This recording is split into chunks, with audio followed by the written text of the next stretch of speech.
राजस्थान की राजधानी जयपुर में आज बढ़ती महंगाई और पेट्रोल डीजल की कीमतों को लेकर बड़ा राजनीतिक प्रदर्शन देखने को मिला। सारिका सिंह के नेतृत्व में महिला कांग्रेस कार्यकर्ताओं ने शहीद स्मारक स्थित पेट्रोल पंप पर जोरदार विरोध प्रदर्शन किया और केंद्र सरकार के खिलाफ नारेबाजी की। दरअसल पेट्रोल और डीजल की लगातार बढ़ती कीमतों का असर अब आम लोगों की जिंदगी पर साफ दिखाई देने लगा है। सिर्फ वाहन चलाना ही महंगा नहीं हुआ, बल्कि रोजमर्रा की जरूरत की चीजों के दाम भी लगातार बढ़ रहे हैं। इसी मुद्दे को लेकर महिला कांग्रेस सड़क पर उतरी और सरकार से राहत देने की मांग की। प्रदर्शन को संबोधित करते हुए सारिका सिंह ने कहा कि चुनाव खत्म होते ही पेट्रोल और डीजल के दाम बढ़ाना आम जनता पर अतिरिक्त आर्थिक बोझ डालने जैसा है। उन्होंने कहा कि लगातार बढ़ती महंगाई से महिलाओं, मध्यम वर्ग और आम परिवारों का घरेलू बजट पूरी तरह बिगड़ गया है। प्रदर्शन में शामिल महिलाओं ने भी कहा कि घर का खर्च चलाना पहले से ज्यादा मुश्किल हो गया है। नौकरी पेशा लोगों, छोटे व्यापारियों और मध्यम वर्ग पर महंगाई का सबसे ज्यादा असर पड़ रहा है। महिला कांग्रेस ने चेतावनी दी कि यदि जल्द ही पेट्रोल और डीजल की कीमतों में कमी नहीं की गई तो प्रदेश भर में बड़ा आंदोलन किया जाएगा। संगठन का कहना है कि महंगाई के खिलाफ उनकी लड़ाई आगे भी जारी रहेगी। अब बड़ा सवाल यही है कि क्या सरकार बढ़ती महंगाई पर जनता को राहत दे पाएगी और क्या पेट्रोल डीजल की कीमतों का मुद्दा आने वाले समय में बड़ा राजनीतिक मुद्दा बनेगा। 5 राज्यों में चुनाव खत्म हो गए हैं और मोदी का चाबुक महंगाई का जनता के ऊपर चल गया है। अभी ये किश्त में शुरू हुआ है, 3 रुपए बढ़े हैं। आगे आगे देखते जाइए, क्योंकि प्लॉट बनाना पहले से शुरू कर दिया है। एप्स्टीन फाइल में जिस तेल मंत्री का नाम आया हुआ है, वो शर्म से कहीं मुंह छुपाने की बजाय देश को ये समझाने की कोशिश कर रहा है कि क्योंकि विश्व स्तर पर तेल के दामों में भारी बढ़ोतरी हो रही है, इसलिए हिंदुस्तान के अंदर सरकार ये महंगाई जो है इतनी उसको वहन कर रही है और सरकार कंट्रोल कर रही है। शर्म आनी चाहिए। हर बार सिर्फ और सिर्फ अपने विदेशी दोस्तों को खुश करने के लिए, सिर्फ और सिर्फ पूंजीपतियों को अपनी को मदद करने के लिए इस देश की जनता को बार बार ये मोदी सरकार कभी महंगाई में, कभी भ्रष्टाचार में इसको लपेटती जा रही है। आज आप देखिए कि पहले सीएनजी के दाम बढ़ाए इन्होंने, चुनाव जब तक चल रहे थे कोई महंगाई नहीं थी, विश्व स्तर के ऊपर कहीं कोई महंगाई का दबाव इनके ऊपर नहीं था।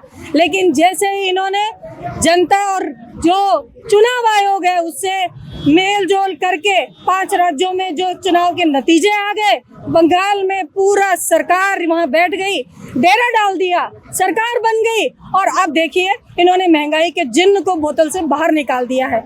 ये तो सिर्फ शुरुआत है, आगे आगे देखिए ये इस देश के ऊपर यहाँ तक कि महिलाओं के लिए रसोई चलाना भी दूभर कर देंगे, क्योंकि महिलाओं की परेशानी, महिलाओं की समस्या इनके लिए कोई मायने नहीं रखती है। महिलाएं सिर्फ और सिर्फ इनकी राजनीति में एक भाषण देने का माध्यम है। महिलाओं की क्या परेशानी है, महिलाएं किस परेशानी से घर चला रही है, इसके बारे में इनके कानों पर कोई जू नहीं रेंगने वाली है। आप महिलाओं की बात ये कर रहे हैं, नारी शक्ति वंदन अधिनियम की कभी बात करते हैं, और राजस्थान के अंदर जहां पर एक उप मुख्यमंत्री महिला है, वहां पर एक आईएएस स्तर का अधिकारी डॉक्टर शमित शर्मा और वीसी के अंदर ये कह रहा है कि महिलाएं तो टाइम पास करती हैं। महिला अधिकारियों की इतनी बेइज्जती सिर्फ और सिर्फ ये डबल इंजन पर्ची सरकार और मोदी सरकार कर सकती है। आज महंगाई क्यों है, ये इतनी महंगाई? और मोदी जी 800 करोड़ रुपए उन्होंने 11 साल के अंदर अपनी विदेश यात्राओं में लगा दिए हैं। वो और विदेश यात्राओं से क्या मिला? ये महंगाई, देश की बेइज्जती। ये कह रहे थे विश्व गुरु बनाएंगे, विश्व गुरु बन गए, नीट का पेपर लीक हो गया। पूरे 12 साल में 90 बार इनके पेपर लीक हो चुके हैं। एनटीए एजेंसी बनाई इन्होंने, उस एजेंसी के अंदर इनके लोग बैठे हैं और इस देश का जो बच्चा है, जिसके माता पिता इतनी भारी कीमत दे करके कोचिंग करवा रहे हैं और वो पेपर लीक हो जाते हैं, बच्चे सुसाइड कर रहे हैं, डिप्रेशन में है, उसकी जवाबदेही नहीं है। मोदी जी उसका जवाब नहीं दे रहे हैं। इनके मंत्री धर्मेंद्र प्रधान से जब पूछा गया तो भाग लिए और आज स्थितियां ये हो गई हैं कि पूरा इस देश का युवा भारी डिप्रेशन में है और मोदी जी निकल लिए विदेश यात्रा पे, उनको कोई फर्क नहीं पड़ता है। एक शगुफा छोड़ गए कि तेल की बचत करिए, सोना बचाइए, और देखिए नौटंकी शुरू हो गई है। कोई पैदल चल रहा है, कोई साइकिल पर जा रहा है। कानून मंत्री जी कल टेम्पो में बैठ करके फोटो बनवा रहे थे।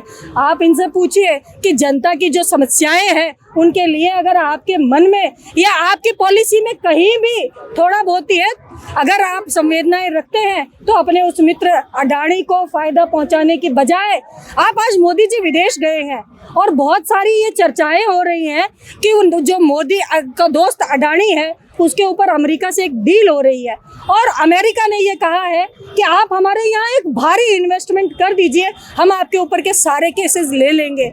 आज राजस्थान प्रदेश महिला कांग्रेस की तरफ से जो है जयपुर में पेट्रोल डीजल की कीमतों को लेकर एक धरना प्रदर्शन दिया गया। उस धरना प्रदर्शन के अंदर में उन्होंने कहा कि जिस तरह से देश के अंदर में महंगाई की मार मोदी सरकार ने आम जनता को दी है और तेल के ऊपर जो रेटें बढ़ाई गई है उसे तुरंत प्रभाव से वापस लिया जाए। साथ ही उन्होंने कहा कि पिछली बार जब सरकार बनी थी तो उन्होंने कहा था कि बहुत हुई महंगाई की मार, अब की बार मोदी सरकार क्या कर रही है, भाजपा सरकार। तो ऐसे लेके इन्होंने नारे भी लगाए। साथ में जो महिला कांग्रेस की प्रदेश अध्यक्ष है सारिका सिंह ने ऐसे बहुत सारे मामलों पर कहा कि सरकार ने सिर्फ आम जनता के साथ में जो है सिर्फ धोखा दिया है। सरकार केवल अपने घूमने फिरने के लिए फ्यूल का इंतजाम कर रही है, लेकिन आम जनता के ऊपर अपने केवल वादे खिलाफी का जो है एक थोपने का काम कर रही है। वही सारिका सिंह ने साफ तौर पे कहा है कि अगर सरकार जल्द ही पेट्रोल डीजल की रेटों को वापस नहीं लेती है तो ये बड़ा आंदोलन महिलाओं की तरफ से किया जाएगा। कैमरामैन जयपाल सिंह राठौड़ के साथ Manoj Sharma, news watch India,